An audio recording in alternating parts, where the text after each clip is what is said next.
But I'm a pacifist by nature.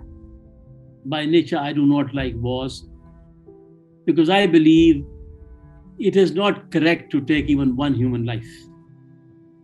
I honestly believe that even one human life is too precious for a piece of compared to a piece of land or a piece of sea. If there is a generosity on either side, we can have a much more peaceful world.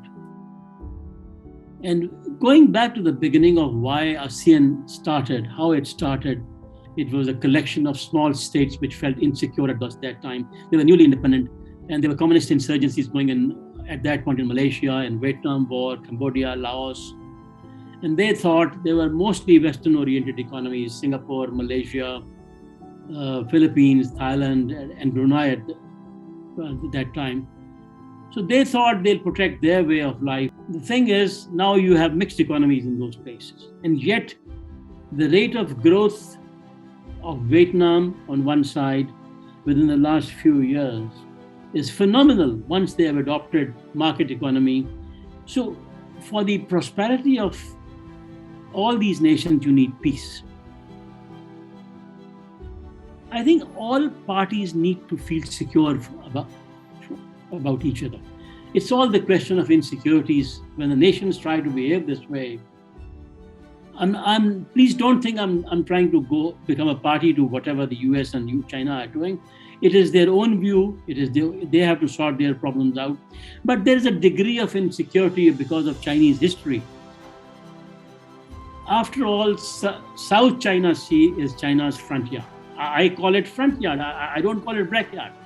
I call it front yard because that's the way China enters or China gets out into the world. That's the main door of China. So China wants its own security in South China Sea.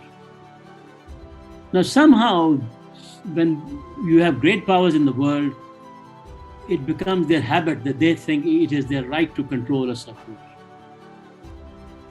So, of course, I think all the prosperity in that region, prosperity of Japan, prosperity of China, prosperity within the ASEAN region is very largely dependent upon the peace that US was able to provide post-war region. No doubt about it.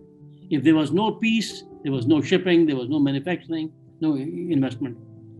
But yet, you have to now accept that somebody else has grown bigger.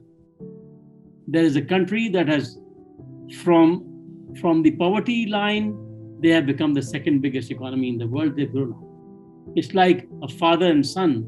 You know, when your child becomes a teenager, you've got to respect the child to become a teenager. You give a child a degree of respect that, okay, child has grown now. He has his own independence. He needs his own security. He needs his own way of life. I think nations need to learn to respect all these things.